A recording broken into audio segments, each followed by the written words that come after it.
Hey, you. You're finally awake. Hello Smut Squad and welcome back to the channel.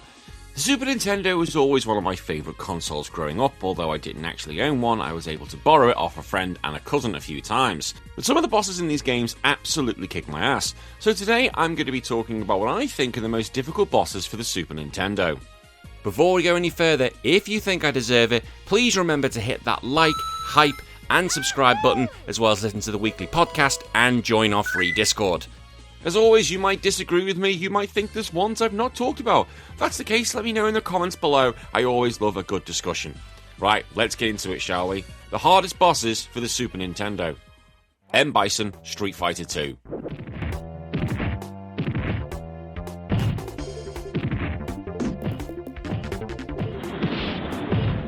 Let's be honest, I wanted to put Akuma in here, but Akuma's not actually from Street Fighter 2. Well, he was from Super Street Fighter 2 Turbo, which wasn't released for the Super Nintendo.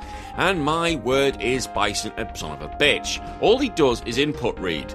M.Bison is the final boss in the Second World Warrior Tournament, and my god does he kick your ass.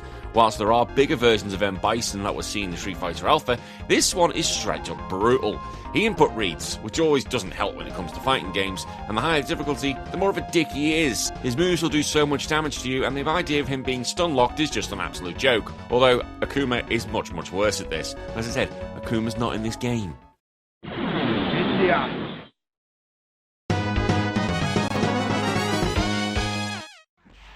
Shao Kahn, Mortal Kombat 2.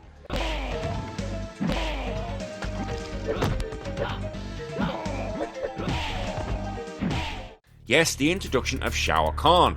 He was actually the big bad guy from number 1, although he's just doing it from behind the scenes. Let's just put this in perspective. This battle is so much BS, it's incredible. He absolutely does read your input, and even mocks you when he's beating you, which is ridiculous. Like, what boss does that?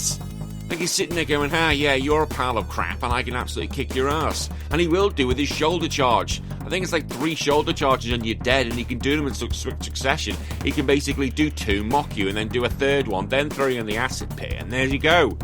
I hate Shao Kahn. Every game I play against Shao Kahn, I can't stand him.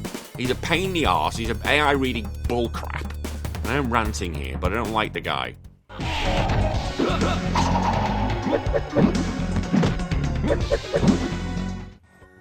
Dr. Tongue, Zombies Ate My Neighbours.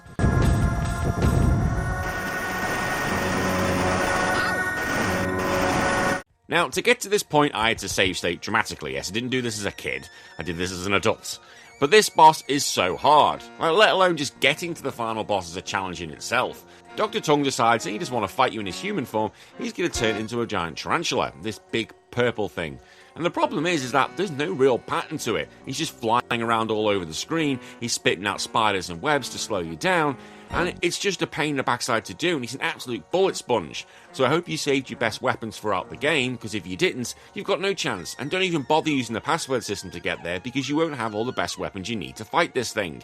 As I said, he's an absolute bullet sponge, so your little holy water gun's not going to do the job. God help you with this. And there's even a second phase as well, where he's just a floaty head using his tongue. But it's the spider which is the main problem, because it's just so random in its pattern.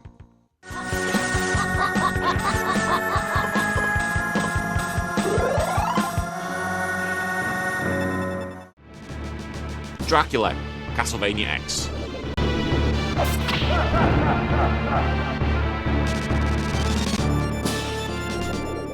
Now, I like this game. I don't think it's a bad game. Other people may poo-poo on it. Like, it's a stripped-down version of Rondo and Blood, and I love Rondo and Blood, but I still like this game.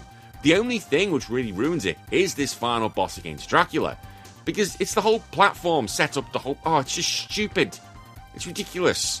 Essentially, you're on these platforms, and one little misstep and you fall in the gap, and that's the end of the boss fight.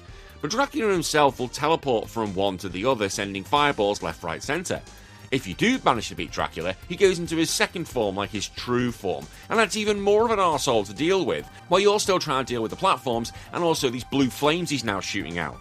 The only way I managed to do this is with the sub-weapon, and that being the axe. Just because of that arc, it's able to get over it. So my tip is just to find a platform you're safe on, and then just throw axes and hope to God you can do it. Otherwise, yeah, this boss sucks and ruins the whole game in my opinion.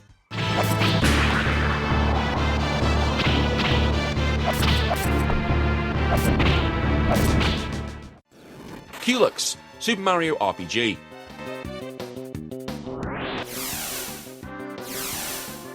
This was Square's little secret boss they decided to throw into this game, and when you find it, it's kind of random because it really doesn't fit the vibe of what was going on in the rest of the game. Hell, let's be honest, this boss deserves to just be in a Final Fantasy game, because I'm sure it has Final Fantasy IV music, so pretty much sits at home.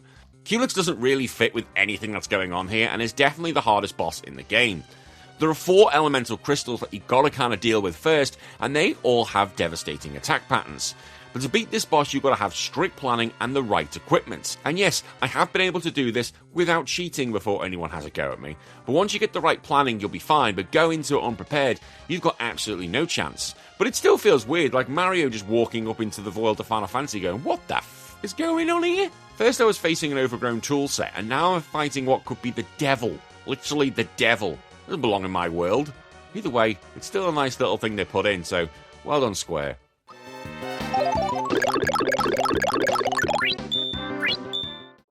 Rick Bruiser, Super Punch-Out. Fight!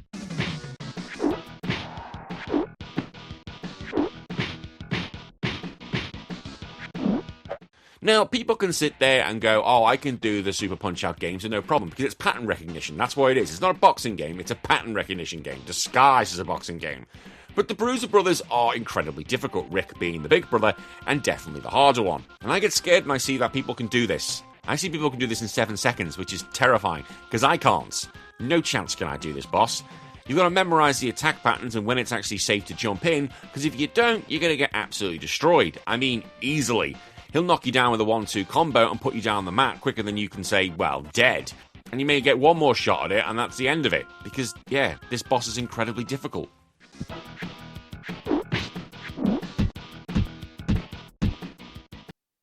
And finally, Sigma from Mega Man X3.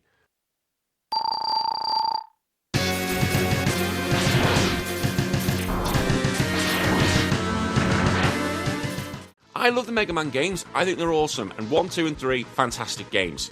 But this boss, Sigma, can absolutely eat my ass. I hate him. No, he can actually get a spoon and eat my ass. I hate this thing. That's probably going to get me demonetized for saying that. I don't care. Basically, Sigma's decided to merge with the Devil Gundam, and if you don't know what that is, Google it, and then you'll go, yeah, that's definitely the Devil Gundam from G Gundam. And basically firing all sorts of Moon Knight levels of BS at you. Bullets and things are flying from everywhere, and it's actually just got to jump around the screen and hope to pray you're not going to get hit.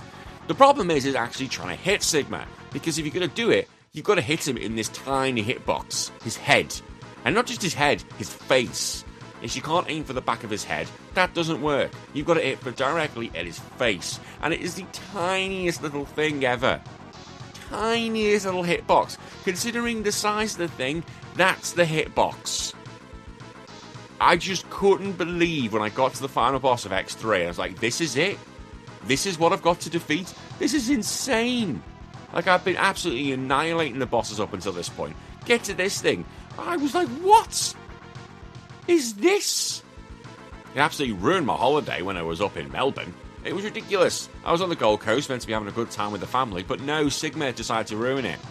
And the amount of times I tried to do this, and I didn't try and use a save state strategy, I tried to do this legitimately. My word, it's hard.